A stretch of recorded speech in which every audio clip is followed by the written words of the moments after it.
Okay, Ken, so here we are on the last night of the conference, in between Europe and Asia, just about to go underneath one of the most famous bridges in the world. I just wondered what your thoughts were of the conference in the last 3 days. Well, Mark, you know I love this conference. It's the second real ISTEC. There was a baby ISTEC before that, September 2009, which Gavin Dudney and Jamie Keddy and I attended, when Burcu, the incredible organizer of this conference, got the first idea.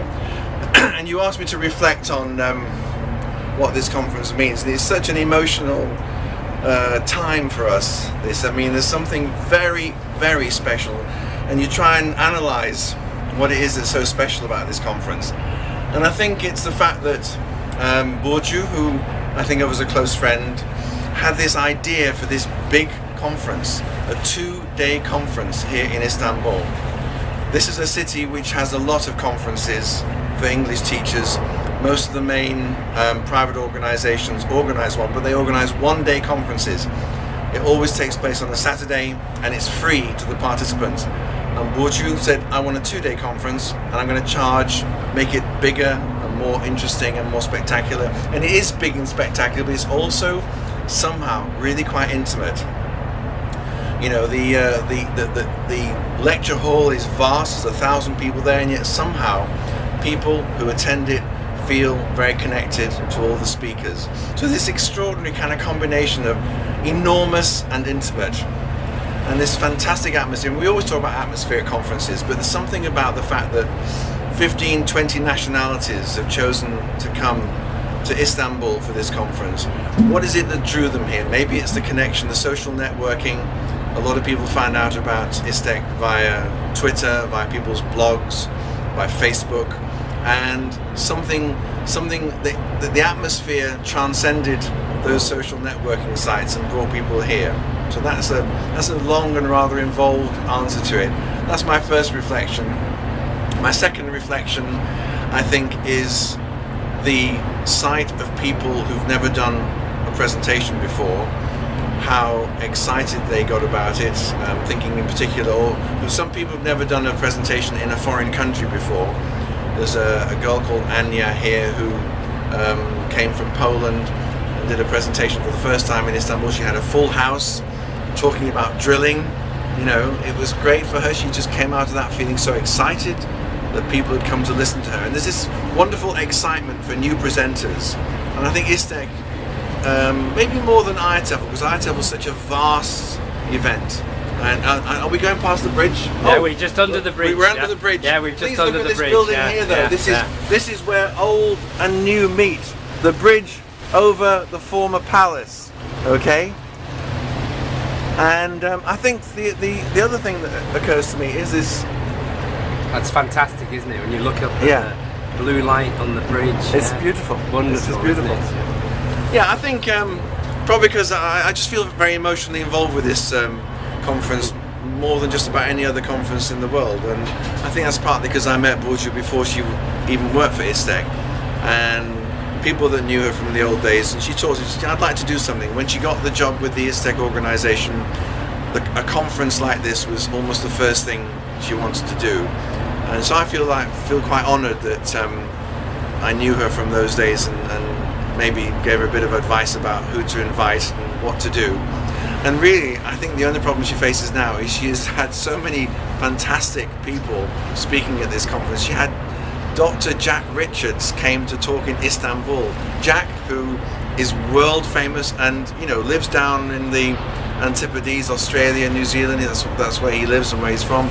He chose to come to this conference that he'd heard about. She's already had Jeremy Palmer and Scott Thornbury and Andrew Wright and Nikki Hockley and Luke Program, who are giving plenaries at this conference, which feels like a kind of mini international conference like TESOL US or IATEFL UK already. So what on earth she's going to do next year, to follow on from that, I have no idea. That's my third thought. How does she follow this? And downstairs, I've just prized you away from talking to Jan Blake, and I know you're very interested yourself in performance and the way in which we communicate things through gesture, and you've done that all your life. I just wonder what you thought of the idea of having Jan Blake as the opening plenary and the effect. I suppose people watching this know who Jan is. She's this extraordinary storyteller. She's not an English teaching person. She did the closing plenary at ITEFL UK last year. I think to bring Jan here to this conference was an inspired choice, and to have her do the opening plenary at a conference for English teachers, a storyteller with her extraordinary ability to grasp an audience. I mean, obviously she's brilliant. She must be brilliant talking to a group of 15 teenagers. She was magnificent talking to 1,000 people on the opening day here from 15-20 different countries, who must have never seen a storyteller like her anywhere in the world. Her storytelling was magnificent. The atmosphere that she created on that first day was unbelievable. And interestingly, ISTEC 1 last year started, it's the call to prayer, but I will continue. I've started, so I'll finish. ISTEC 1 last year, the opening plenary was by Andrew Wright, who's also a storyteller. So I think that's an interesting thing. Maybe she should think about that next year. The power of story in education, the power of story in learning, and to start off with somebody whose professional life is about telling stories. Maybe she should do that again next year. And how important do you think, we're here on this boat now at the end of the conference, and often kind of conferences peter out at the end and people drift off, and how do you feel about the way that we organised getting the speakers together on this last night on a boat on the Bosphorus? Yeah. Well, I think anybody who's been on a boat at night like this, travelling in a circle, seeing the European coast, and then the boat turns around and seeing the Asian coast, it's the only place in the world where you can do that. It's the only city in the world that links Europe and Asia. And again, I think we keep coming back to Borgia and her grand idea, and it is to make the people who visited this conference, who've done the talks, to make them feel really welcome. This is the other thing, Turkish welcome. A Turkish welcome is really unbelievable. My wife Dee and I were in China 2 or 3 weeks ago. When you go to China, the welcome that they give you is for an English person, is quite outstanding. And the food that they offer you, it's very important in China that you give lots of food. Here in Turkey, it's the same. Turkish food is fabulous, but the whole point is, for us visitors, you Mark as well, me, and the ones of us who've come, it was important that the Turkish would welcome us with a wonderful meal, with a smile and a wonderful meal, and that's what they did. Okay, and that's what they're doing on the boat tonight as well. And Ken, what do you think of the chances of Fulham Football Club to survive in the Premier League? Well, it's interesting you should say that, Mark, because this weekend has been perfect. I watched the proceedings on Saturday.